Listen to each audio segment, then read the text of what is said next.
Chain Drug Review and Mass Market Retailers Video Forum. Brought to you by the Emerson Group. Hello everyone, I'm Jeffrey Wolt, Editor-in-Chief of Retail Media IQ. Welcome to our video forum. Today we're thrilled to have as our guest Rick Gates, Senior Vice President and Chief Pharmacy Officer at Walgreens. Rick was also just installed as the new NACDS Chairman last month. Rick, great to have you with us. It's great to be here. Let me begin by asking you a little bit about some of the remarks you made down at the meeting. You talked about three pillars that you think the pharmacy business needs to be built on: modernization, elevating pharmacy practice, and unified advocacy. Maybe you could expand on each of those for us briefly. Yeah, and I think where that started from is, I'm a pharmacist and I've practiced in our stores and way back when. But I just say that, pharmacy hasn't evolved as quickly as probably it needs to. And I think as we look at the time that we're in today, it's really critical that we do start to drive change. And that's the first pillar that we have. So look at different ways of operating models, automation, digital solutions, and start to really modernize what we're doing on behalf of patients. But then, quite honestly, it's helping our in-store team members as well, so that they have time to really spend it with patients and drive better health outcomes. So really, that's the first thing. If we've got to modernize what we're doing within the pharmacy space. Second one is elevating the profession. And how I look at it is we've got to get people really excited to get back into the profession. When I got into the profession, it was because I worked in a small independent pharmacy. I was excited about the impact I could have. We need to get the next generation of leaders just as excited to come into the profession.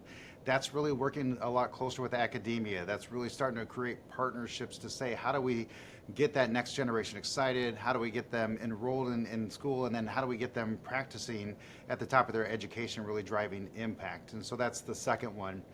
And the third one is what we probably talked the most about, but I think it's really bringing it together and strengthening our collective impact. And that's looking across all of us, right? Independents, you have chains, you have grocery, you have mass, but even when you look at it, we have different associations like APHA and NCPA. We've got to really make sure that we are crystal clear when we go and advocate for policy changes, for things like fair reimbursement, or looking at how we actually can expand what we're doing in the profession, or even just looking at barriers that we're all having to advancing care. If we have one voice and we're consistent in how we approach that, I think our ability to drive that across the line is going to be so much more impactful. Rick, you mentioned academia, and I know that Walgreens has established a working group with some of the pharmacy deans. Maybe you could just briefly tell us about what you're learning from that experience. Yeah, we started what's called the Dean's Advisory Forum, and that really comes back to having 17 deans from colleges of pharmacy that we work with on a very collaborative basis with a lot of leaders from Walgreens as well.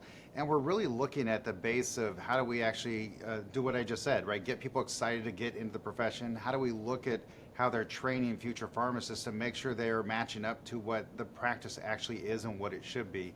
So I think what you're seeing is us tackling a couple different things there. First is how do we get people excited to get in the profession, and that's where we launched something recently just called Farm Start. But you have to understand why people aren't getting into the profession, and that's what we're trying to really do is look at those barriers. And the barriers really come down to three things as what we see is one, affording the ability to go into a PharmD program. The second one being making sure I have prerequisites to get into school. And then the third one is really creating a work-life balance. And so I think as you look at those types of barriers, I think we're really tackling those things and trying to bring solutions to market to really energize not only our internal technicians, but others to get into the profession. At NACDS, you also spoke about transforming pharmacy as we know it today into really a community healthcare center. Yep. What will that transformation mean to the patient, to the customer? I think that we've got to understand that consumers are changing very rapidly, and it's not just through COVID anymore. I think their expectations, they're more skeptical, they're more empowered by how they're interacting with retail pharmacies and just pharmacy in general. So we've got to really lean forward into digital solutions and lean forward into different ways to engage with patients, to have them help navigate their healthcare journey much more effectively. And I think that because we have so many touch points with them, our ability as pharmacy to help them really modernize and do things beyond just putting pills in bottles and taking their medication how do we get them on therapy, keep them on therapy, and improve their health outcomes. That's how we really need to modernize, but it's really using different tools than we have in the past. And I think we've got to lean really heavily into digital solutions. How far along is the industry, would you say, in adopting those digital solutions? I think it varies across the different channels that you see. You know, I can speak specifically to Walgreens, but I think that what I'm trying to do is say that we all kind of need to move collectively together. And I think that's where I think as NACDS and as chairman of NACDS, I want to make sure we're sharing best practices and bringing the industry along as well as learning from others to say this is how you get patients to engage, to really do something different. Our power is really the engagement with patients and getting them to change behavior. That's something nobody else can do in the ecosystem. And so I think that's, there's varying degrees to answer your question on where everybody is in that journey. And do you find that younger patients are engaging with pharmacies differently than someone my age might be? I think it varies, quite honestly. I love to pick on my mother. I love her to death, but she is more digitally engaged than I think some of my kids are when it comes to their health journey. They're more digitally engaged in other types of solutions. And so I think you just have to understand and meet them where they may be and help really train on how to best engage and train through the change management process. So we're launching something called digital check-in in our stores, and we're learning very quickly not only change management for our team members but also for consumers to really drive a different outcome. And I think once they get used to that, they're really seeing that the lean into digital first is helping them really navigate care much more effectively. Mm-hmm. Let me flip that question around. How are pharmacists taking to the new digital world?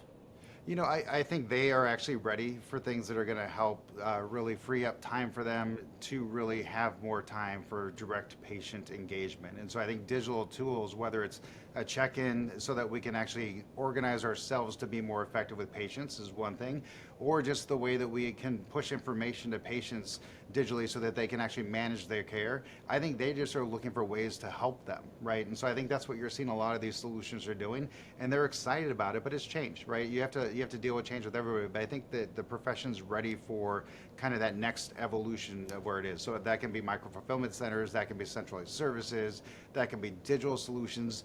All these things are creating an ecosystem that really are going to enable our pharmacists to be much more impactful with each patient that comes up and really give them the right quality service at the right time when they engage with us. You know, all of the things you're talking about have tremendous promise and are exciting, but can we get there without PBM reform, I guess, number one, and also some legislation that expands the scope of pharmacy practice?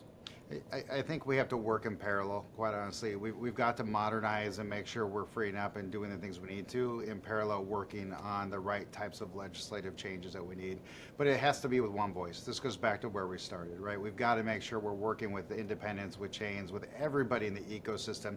Even pharma is leaning forward with us on a lot of these things to say, how do we work together to, A, get fair reimbursement for the services that pharmacies providing in the ecosystem and not just putting pills in bottles. And so I think once you get to fair reimbursement, that opens up the door then to say, what else can we do? Because we've modernized on the side to start to actually put pharmacists in a position to have a greater impact to patient health outcomes. And so that's where, you know, ECAPs, I know that just got introduced this last week, which is a provider status type solution. We've got to give the ability to expand the scope of practice for our pharmacists, but ultimately get paid for that. When you do those two things together, I think you'll see acceleration in the ability of pharmacy to really have the impact that we're looking for, but we've got to have legislative changes. How optimistic are you in the current political climate that these measures will get passed sometime this year?